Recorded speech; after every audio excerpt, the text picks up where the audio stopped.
Hello friends, welcome to your own channel how to. आज हम आपको बताएंगे कि कैसे आप ये ट्रेंडिंग बिजनेस जो डिजिटल प्रिंटिंग का बिजनेस है उसके अंदर आप एमर्ज कर सकते हो, कि कैसे आप इस बिज़नेस को स्टार्ट और एस्टेब्लिश कर सकते हो। इस वीडियो में हम आपको इसकी सारी बेसिक और नेसेसिटी चीज़ों के बारे में आपको बताने वाले हैं, कि जिस हिसाब से आपको एक बेसिक आइडिया आ जाए कि कैसे आप इस बिज़नेस को स्टार्ट कर सकते हो। इस बिज़नेस वीडियो में हम आपको सारी चीज़ें इस बिज़नेस रिलेटेड, जैसे कि कितना इन्वेस्टमेंट, क्या रॉ मटेरियल्स, क्या मशीनरीज लगेगी, कैसे आप इस बिज़नेस को ग्रो और प्रमोट कर सकते हो, कौन कौन से टारगेटेड कस्टमर्स को अट्रैक्ट कर सकते हो, लाइसेंसेस, प्रॉफिटेबिलिटी, मार्केटिंग स्ट्रेटेजीज़, और इस हिसाब से हम आपको सारी एक एक करके चीज़ों के बारे में आइडिया देने वाले हैं। तो वीडियो को एंड तक ज़रूर देखिएगा, और हमारे चैनल को अगर अभी तक आपने सब्सक्राइब नहीं किया हो तो सब्सक्राइब ज़रूर कर दीजिएगा and hit the bell icon. सबसे पहले जान लेते हैं रॉ मटेरियल्स के बारे में।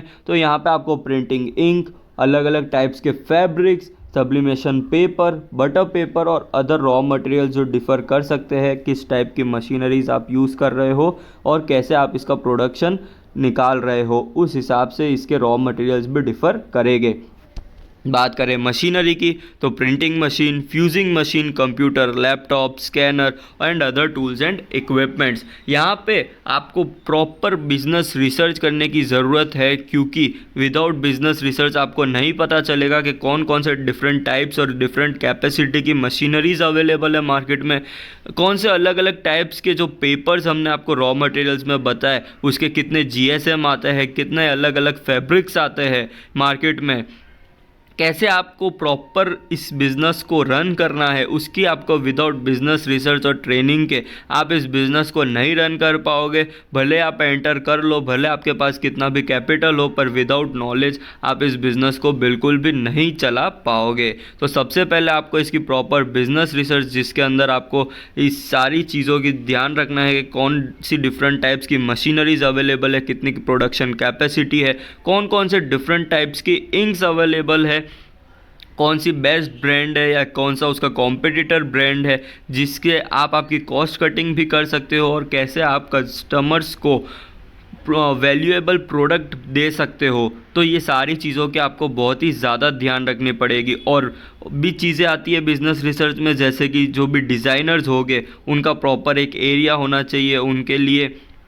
जो डिफरेंट फैसिलिटीज़ आपको अवेलेबल करनी पड़ेगी, जैसे हाईटेक कंप्यूटर्स हो गए, मशीनरीज़ हो गई, प्रिंटिंग मशीन्स, स्कैनर्स, उनका डिफरेंट टाइप के स्कैनर्स अवेलेबल होते हैं। तो इन सारी चीज़ों की भी आपको बिज़नेस रिसर्च करनी पड़ेगी, मार्केट से टोटल नॉलेज आपको लेनी पड़ेगी। बात करें इन्वेस्टमेंट की, तो यहाँ पे आप मिनिमम से मिनिमम 35 to 80 लैक्स डाल के इस बिज़नेस को स्टार्ट कर सकते हो, जिसके अंदर वर्किंग कैपिटल, रॉ मटेरियल्स, इन सारे लोगों की सैलरीज का पेमेंट, मशीनरी कॉस्ट और अदर एक्सपेंसेस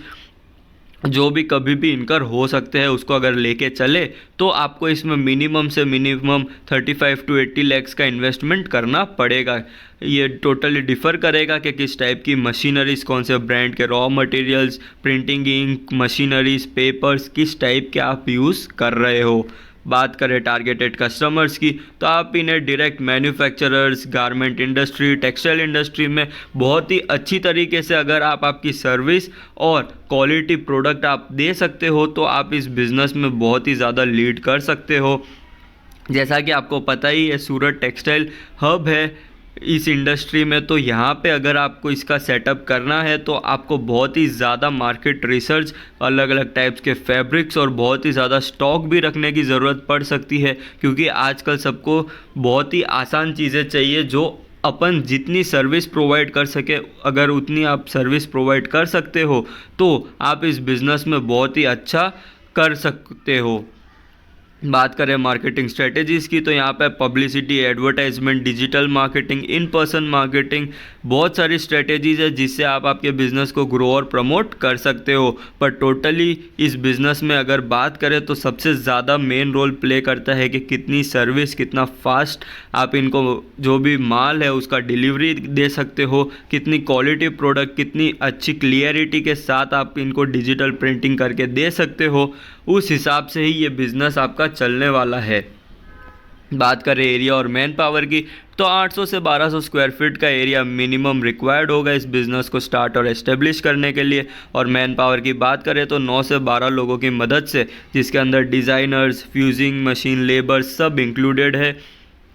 तो अगर आप इसे स्टार्ट करना चाहते हो तो आपको ये मिनिमम रिक्वायरमेंट्स को फुलफ़िल करना पड़ेगा। बात करें लाइसेंसेस की, तो registration of business, GST number, NOC certificate, electricity licence और अदर डॉक्यूमेंट्स की आपको ज़रूरत पड़ेगी। बात करें प्रॉफिट रिटर्न की, तो इनिशियल लेवल पे आपको इस यहाँ पे 20 से 35% तक का रिटर्न मिल सकता है, जो टोटली डिपेंड करेगा आपकी सेल्स, आपकी मशीनरी कॉस्ट, उनका मेंटेनेंस, रॉ मटेरियल कॉस्ट और अदर एक्सपेंसेस जैसे कि सैलरीज का पेमेंट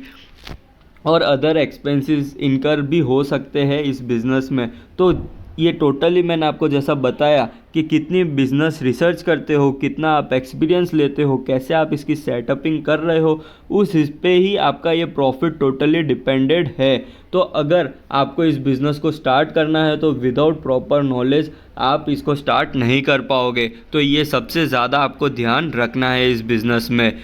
इस वीडियो में हमने आपको सारी नॉलेज दे दी है कि कैसे आपको इस बिज़नेस को स्टार्ट करना है, कौन कौन सी बेसिक और नेसेसरी चीज़ों का आपको ध्यान रखना है, कैसे आपको इसमें डील करना है, कौन से कस्टमर्स को टारगेट करना है, आपको कैसे क्वालिटी देनी है,